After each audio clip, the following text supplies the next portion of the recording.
Welcome to NL Interviews, and today we have Tripti Lahiri, whose book, Made in India, which is the only pun-I-approve in book titles, came out last month? Actually, no, it just came out. Oh, but yeah. It's June now. Yeah, so, like literally this month, June. Oh, fantastic. Yeah. So it came out this month by Aleph, who have been putting out some dope books for a while now. I'm sure they'd be happy to hear that, yeah. So yeah, can you give me a quick summation of what your book is about?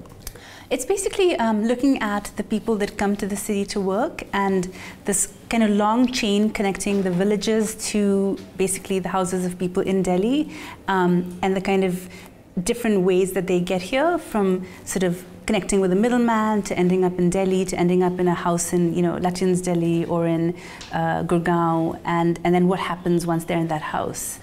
So is it fair to call that the service industry, though? Like, I realize it doesn't really have a proper name or term, even though it's a pretty, like, ingrained in our culture at least, or Asian culture. You could call it service industry, although I think a lot of other things might come into that as well, like maybe like, you know, restaurants and so forth. So, I mean, you could call it a domestic service industry, maybe. Oh, actually, yeah. Let's start with that. So, what are the terms that we want to use? Because we use the phrase domestic, household domestic, maid, and then there's the ayah. You also use the phrase nanny, which I was a little surprised by, because I've always associated that with a very Western and a very specifically kind of stratified caregiver kind of thing, right? Like a nanny would take care of the child until like... Actually, so that was kind of like a new one for me as well. Like I definitely was used to much more the sort of older terms that are now kind of verboten. So even maid, I hear mixed things about, like that it is okay, but it's not okay.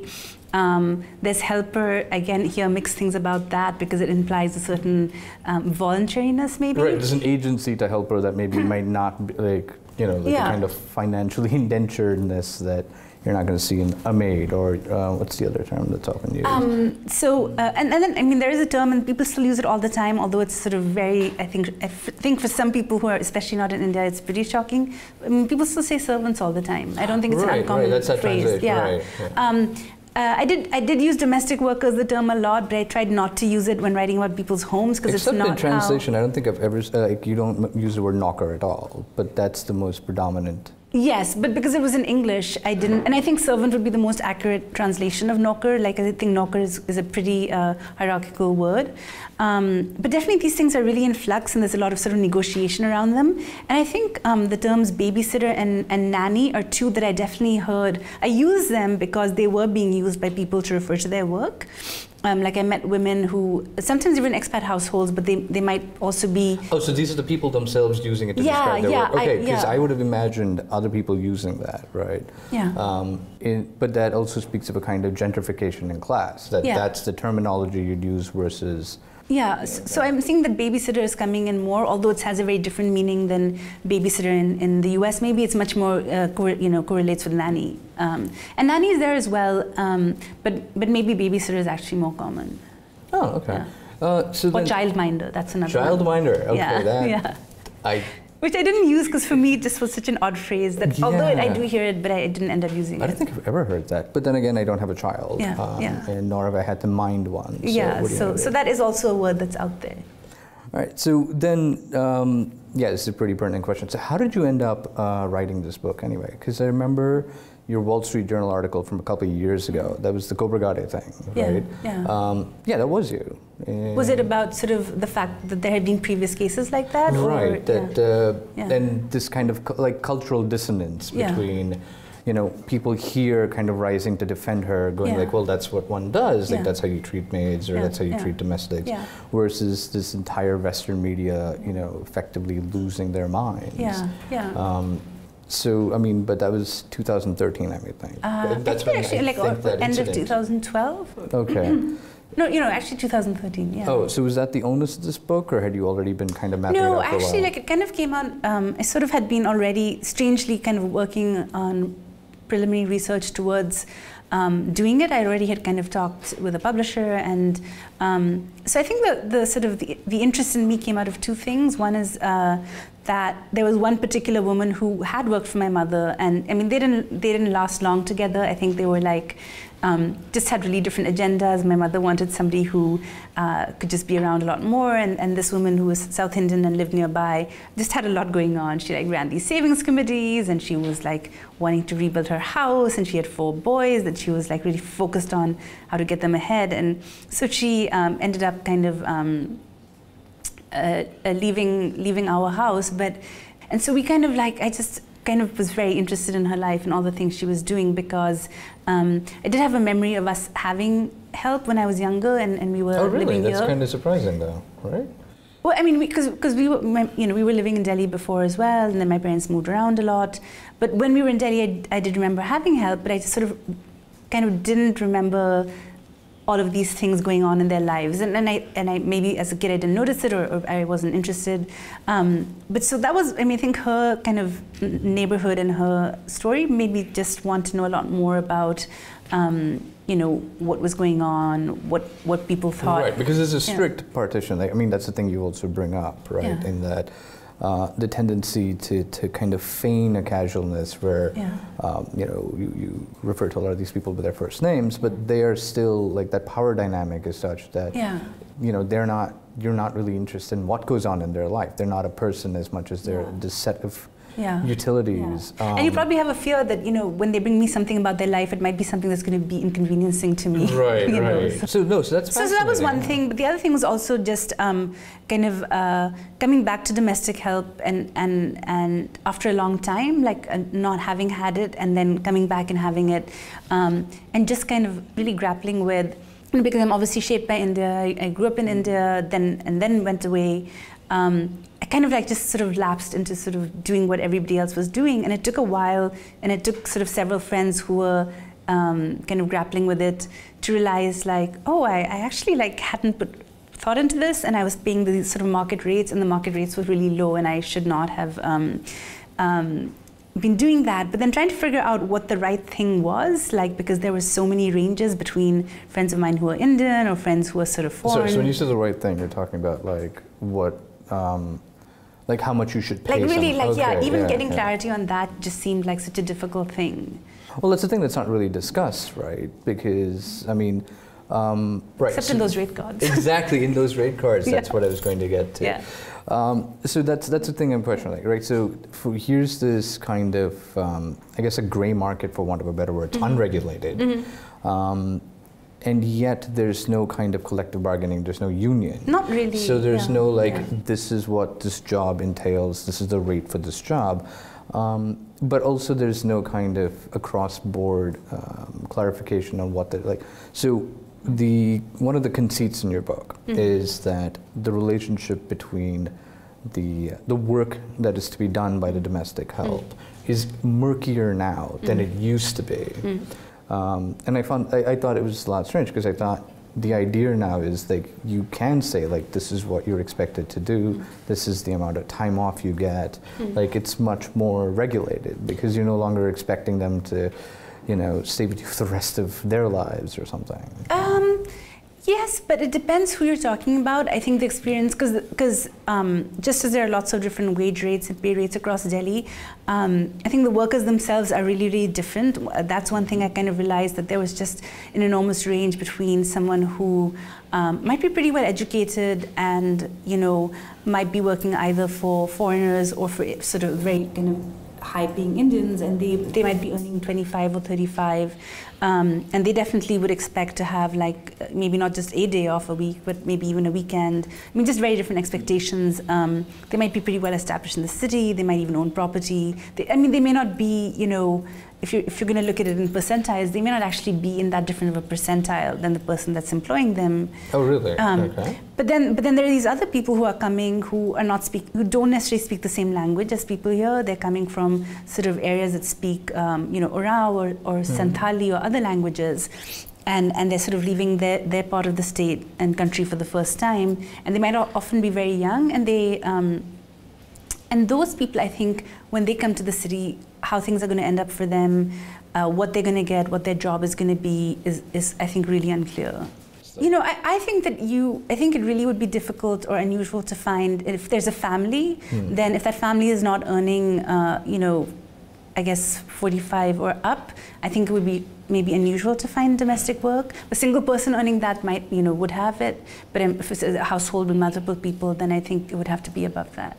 Okay. But this is again like sort of like talking to people. There isn't really clear data about what, though they can. So for a certain class, this is the oh, we've made it. I think so. I mean, like the idea, you know, how people say, oh, everybody has help in India, or everybody has servants in India, I mean, there's everybody of a certain income category. It's by no means everybody. And it's actually in some ways just as rare and uncommon here as it is in a lot of other countries. I mean, it's not that if you go to the village or town, small town, that everybody has help, you know. Okay, so yeah, so how does that happen? So how does someone from a tiny village end up, for instance, working as a driver here in Delhi? Like, what's the process for something like that? Well, they may not go straight from a village to being a driver. They may come from the village and end up in sort of maybe first sort of being kind of a general errands person, and then they might sort of learn driving from someone else in the family. But for example, I met this a placement agent called Santosh Srivastava, and he had been a cook first. He'd kind of come from UP when his father died at age 11 and kind of worked for like a family friend. Oh, if you're in Punjab, being a cook means you own a mine. If you've been following the news, that's been one of the more delightful scandals coming out from there. So, well, this is not the case of this particular cook. Right. He did not own. Yeah. So he, for example, moved to the city. He worked as a cook, and he fell in love with somebody from another state, a woman from Jharkhand. And then they decided to. They had a circle of friends who were all sort of like maids and cooks, and everybody heard all these complaints about how hard it was to come and be placed in the city and be treated. And get what the agent promised you. So they were like, okay, let's set up for ourselves. And then I think, you know, they used her ties a lot, and, you know, would go to her village and kind of like ask around if there were people, or else people would get to know, like, hey, this woman's in the city. And they'd be very clear, though, of the kind of work that's expected. I mean, I think people know that it's housework. I think that it's hard for them to be super clear about because to me so much of that is nebulous, right? Even the term housework to me, like, what does that entail? Well, not just that. I mean, what's very nebulous is that the housework that people are used to doing at their homes, like would be different at someone totally else's different. house. Like, so that's the other thing. I realized, like, you know, when people keep saying, "Oh, untrained," and I'd be like, "But you know, it's cleaning. How difficult would you know? Why would you need special training for cleaning?" But when people are cleaning in their homes, the villages, they're actually like it's a different kind of floor. They might be using like coal blacking, and you know, the stove is different. Everything is different. You're not using glass cleaner and all these things. So yes, I think there is a real difference in housework. I don't think people actually ask or have an expectation of being told, like, okay, what will your day be exactly? I think they kind of leave it pretty much, often people coming from the village particularly, to the agent or the employer to tell them, like, these are you know, you got to wake up in the morning and serve us tea at this time, and then you'll be doing this, and then each house has its own routine, kind of. Yeah, but there's certain things that are universal across people. Yeah, I think like morning tea is pretty common amongst households that have live-in help. Also, I mean, first let's mention this. This is very gendered labor, though. Like, I mean, I've been trying to use, you know, they or more ambiguous terms, but this is very gendered labor. Yeah. And it's predominantly. I mean, you talk predominantly to women. I did, yeah. But that's also because that's. I mean, this industry almost uniformly seems to only employ women. Right? Yeah, and that's something that's changed a lot. I think if you look at you know, studies, there's I think Raka Ray, the sociologist had written about this really changed. This was like, you know, maybe 100 years ago, really kind of a male job because it involved going out and about in the world, and that was just something that that men did, and women didn't do as much. But now it's, I would say about 2/3 of those jobs are women, and if you look at just urban, I think urban India, then it's like higher than that, 80% or something. So yeah, it is a really... You're coming to the city, you're working here, you're sending back your wages, presumably, as well. Often, so you're kind of this... Or not necessarily.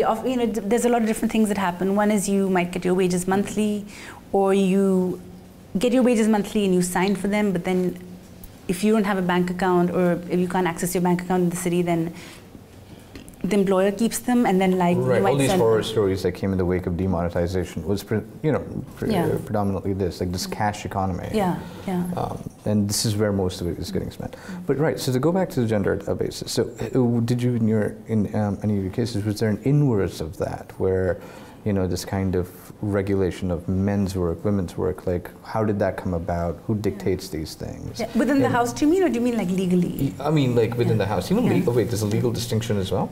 Well, I mean, just one thing that I noticed, and maybe this is going to change, is that I feel that men's work for the household is just recognized a lot more. And for example, drivers they get overtime. It's just understood that they will have that.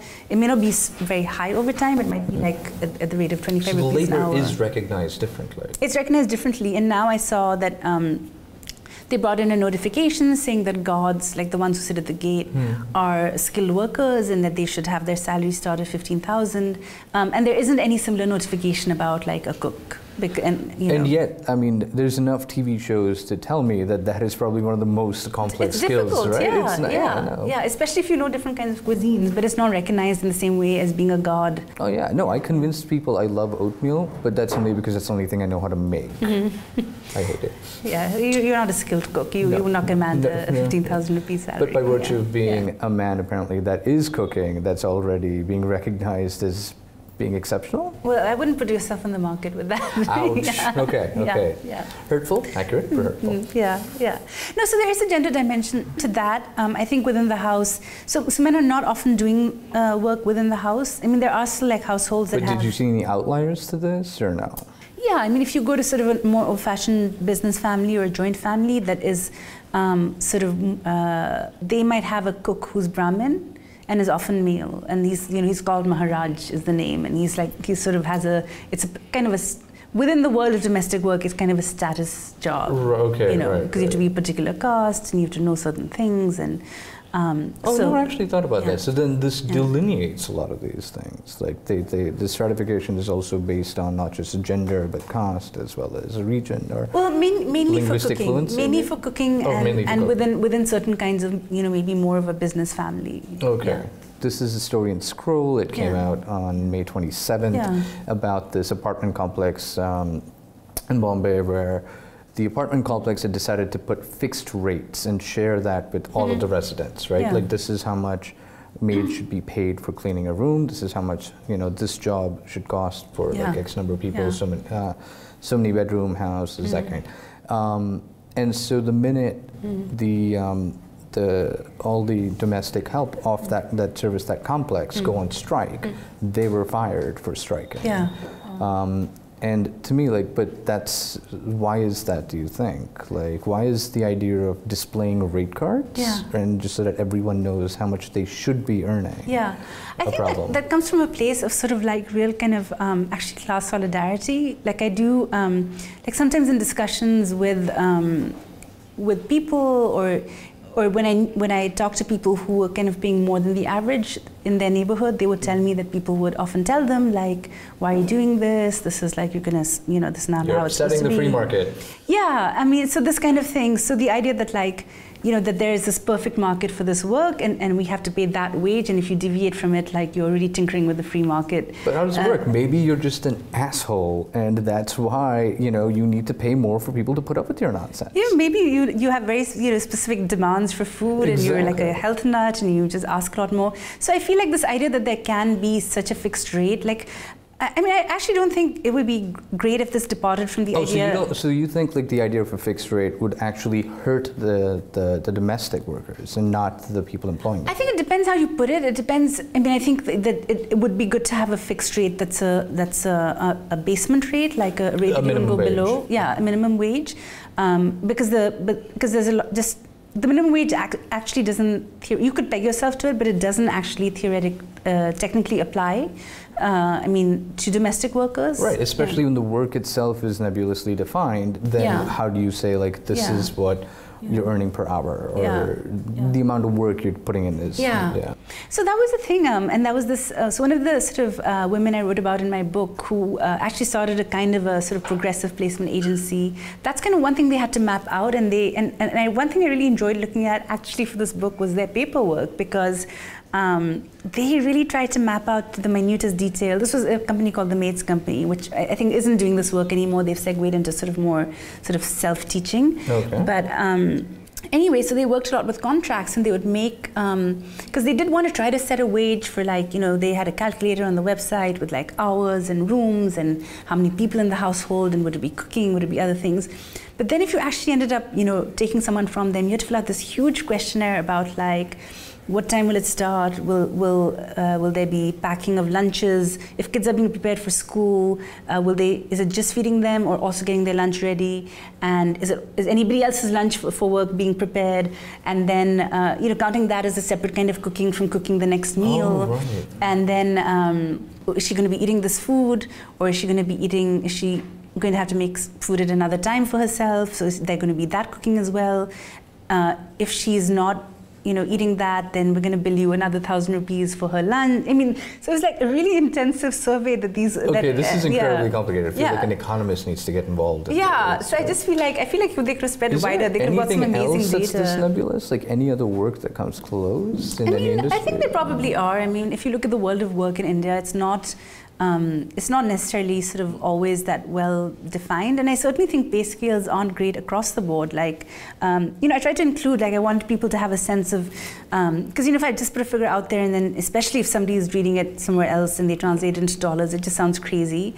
So I wanted to put a range of salaries in there from other professions. So, for example, like if you looked on, I think one of the sort of national museums or libraries, I think last year or year before, they had a ad for a library attendant who had to have a certificate in library management, but the pay that they were offering was 10,000. So you know, and also like MPs, there's been stories in the Indian Express about what MP assistants earn, who often have college degrees. And often they might start at 8, you know, with the idea that there's going to be growth or they're getting good connections that are going to help them future in life. So, I mean, pay across the board is not great. I mean, it is not that this is an issue just for domestic work, but actually across the board, like, pay is not great. But yes, so do households then dictate, does the wealth of the household, for instance, dictate the wage? Or would it be the amount of work? Or is there just not enough study into the matter? It's a mix, and I think often neighborhoods do have quite well-known strict rates. Like, for example, you know, in Vasant Kunj, it might be sort of kind of like that rate card that we were talking about earlier. You know, maybe 1,000 if you're doing this job, another 800 for that job. So sometimes, even without a neighborhood, there are quite fixed rates in a neighborhood, and sometimes the woman herself will come and quote it to her house if she's working part-time. And sometimes, you know, there might be negotiation. And I think with live-in help, it's often set by, you know, maybe the middleman is like, this is what I can give you for this price, or this is what I'm going to give you for that price. Is this an inherently Asian phenomenon? Because there's help in Latin America, and I'm sure there's a lot of help in different African how is and that South Africa. Different or similar? I would say, you know, I think because in the wake of the Atlantic article, the Tizon article, right? But that was not. I mean, it's not even fair to say that was help. Like, that woman was not paid at all. Yeah, and I think that can happen here as well, especially in a situation where, which I think happens in the Philippines as well, which was in that story, that, like, especially people who are sort of like hired and they are relatives but distant relatives, often that person might come into someone's house and be doing all the work, but because they're kind of family, they're not pay them. Yeah, and then because they often are actually family, but in a distant way. But so they may not be treated very well, but then they don't earn.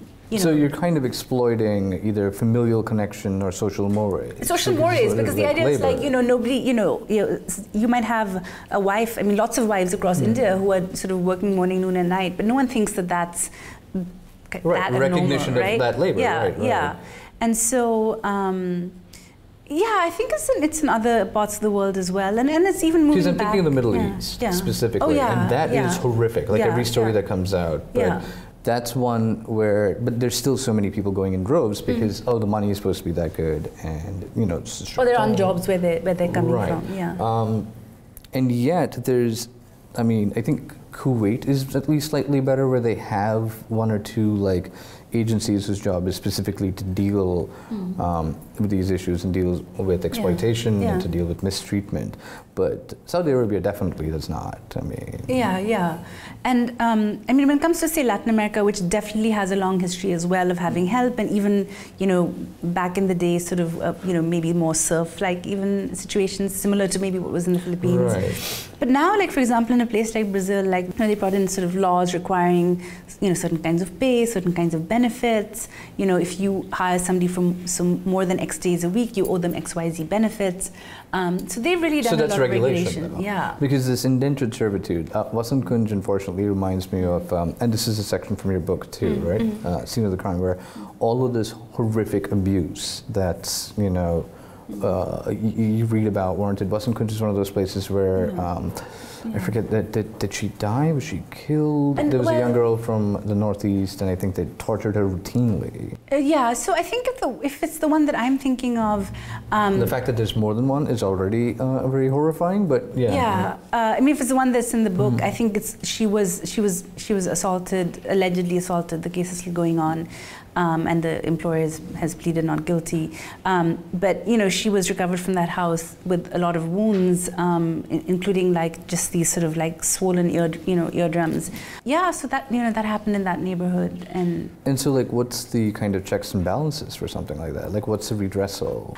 So basically, the systems that are in place in different neighborhoods to sort of monitor and surveil are very much set up to monitor and surveil to benefit sort of the upper classes. So for example, there are these institutions now called resident welfare associations, right? And they often do in many neighborhoods sort of collect information about who's working there and issue IDs and things. But I'm not sure that they collect, for example, how much they're paid, or whether everyone who's living goes home, once a year, stuff like that. So there are these entities, but they are definitely not sort of paying attention to that part of it. And I've talked to people who've said that they've tried to go and work with them and kind of figure out, like, don't you want to take sort of the initiative on this because you're there anyways and you kind of know everybody. And but they're like, no, we don't want to get into that tension. So another one of these sort of agents that I met was kind of something like almost a celebrity maid broker. I mean, everybody in South Delhi or Lutyens Delhi, I think, kind of knows her. We have celebrities in South Delhi? Celebrity maid brokers. Oh. Yeah.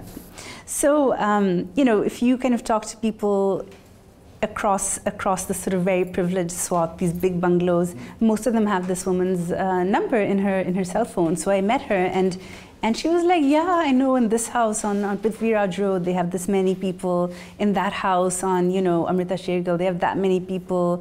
And she was naming well-known, like, sort of, developers and stuff. And she knows what's going on in the house? Yeah. So all of these, like, this is how a spy network works. Exactly. I mean, like, and literally she knows who feeds their maids well and who doesn't, and who's, and whose workers are having sort of a problem in the house they're in, and, and she...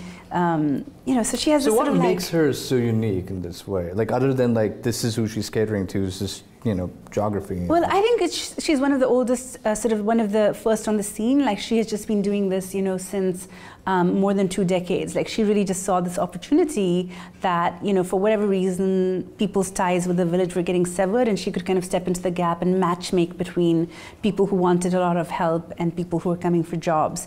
And because she's done this over time, she now has like kind of the most experienced people, so people kind of know if they go to her, they'll get someone that's sort of like just much better than... So this is what we're talking about, where it's a skill set that's further honed, right? Like the unskilled labor versus skilled labor. And in this instance, it's still considered unregulated and unskilled work. But clearly this is in opposition to all of these kind of like, rhetoric about it.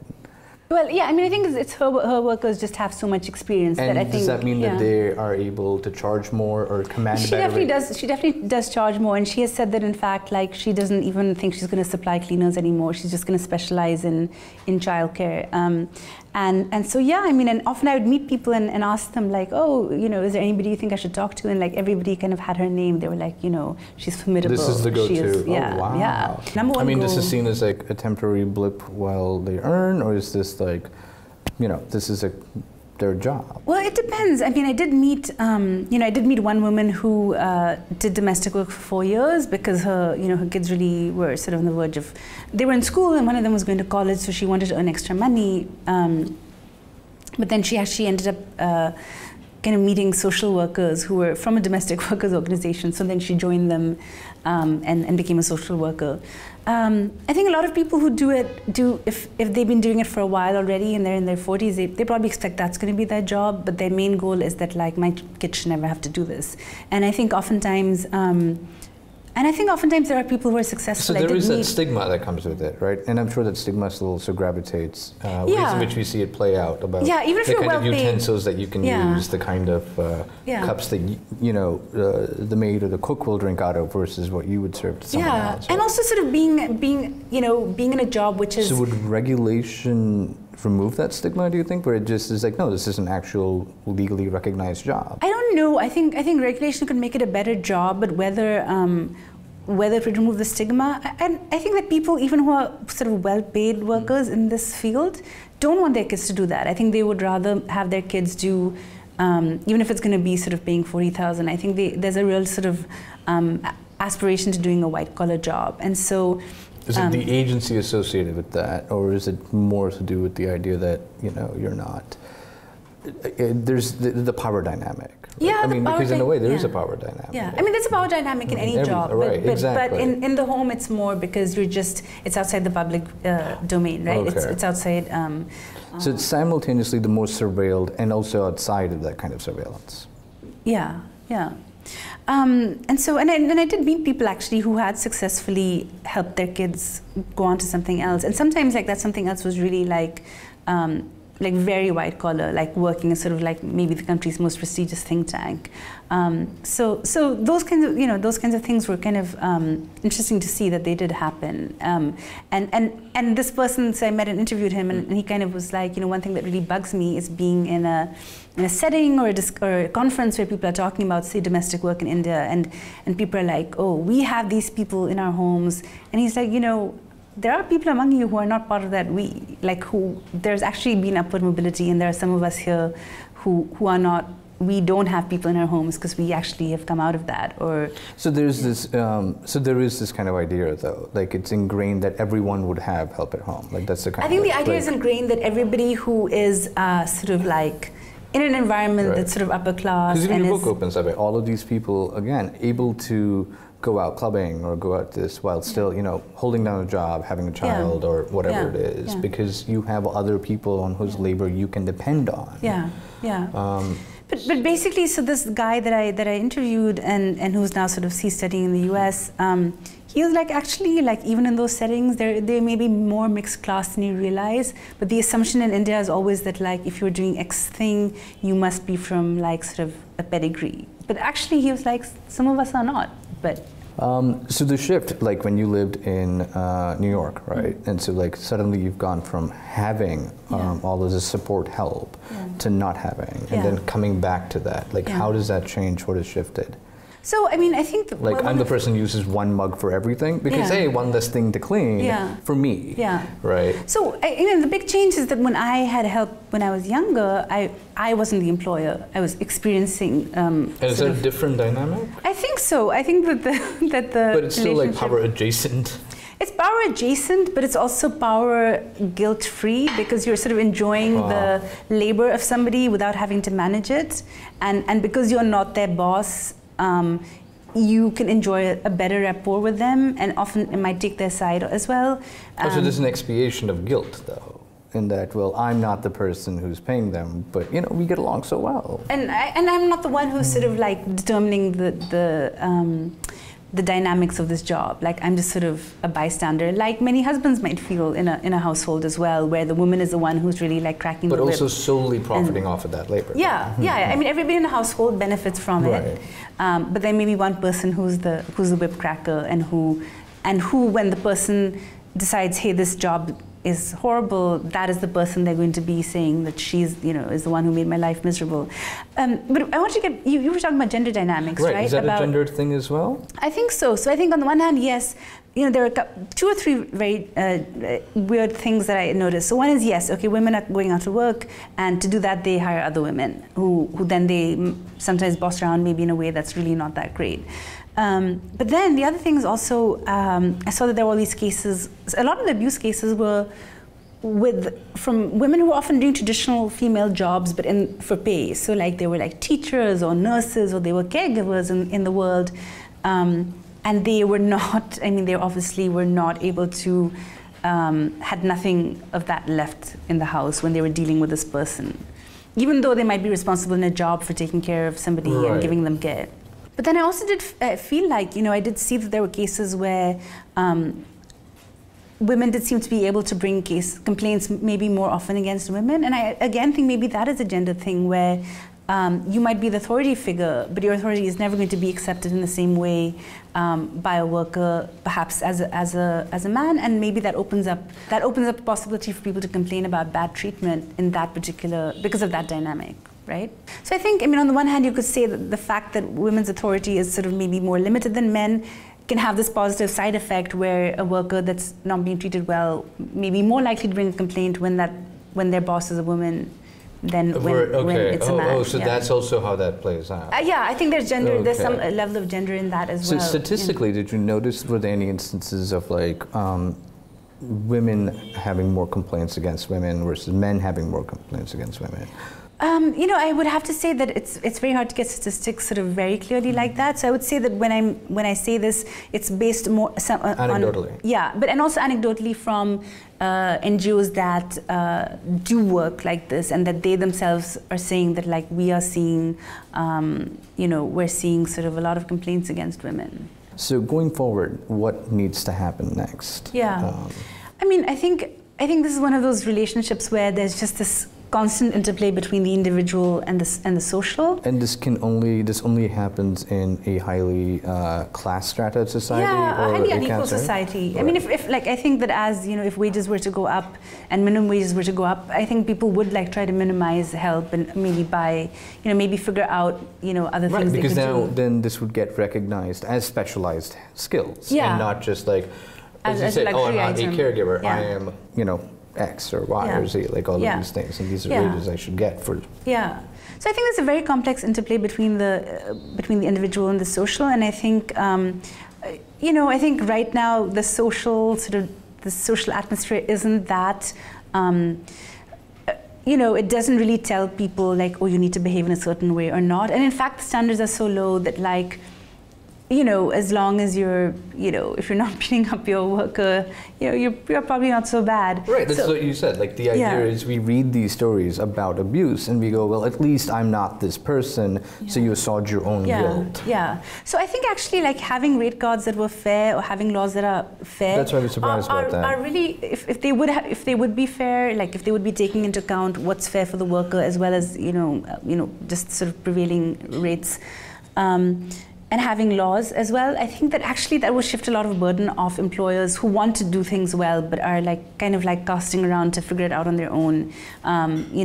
So I think right now in the situation we're in, I think a lot of it is on you as an individual to really like craft some kind of situation that it really is bearing in mind the fact that you can actually do anything you want. Right. But we're never going to move to a system where everyone washes their own goddamn cup, you think? It might happen at some point, but I think we have so many people and that is a job that actually like women can do. Like a woman whose husband is horrible and she needs to leave him or she needs to make money, she can't just go and be like, you know what, can I clean your house? Because there's no barrier to entry. There's no barrier to entry. You don't have to have a degree. You don't have to have, you don't even have to have like limited language skills in common with your employer. So one of my concerns earlier about, is that kind of anti-feminist and that this labor is so gendered, it's so unrecognized. But no, it doesn't have to be, is what you're saying.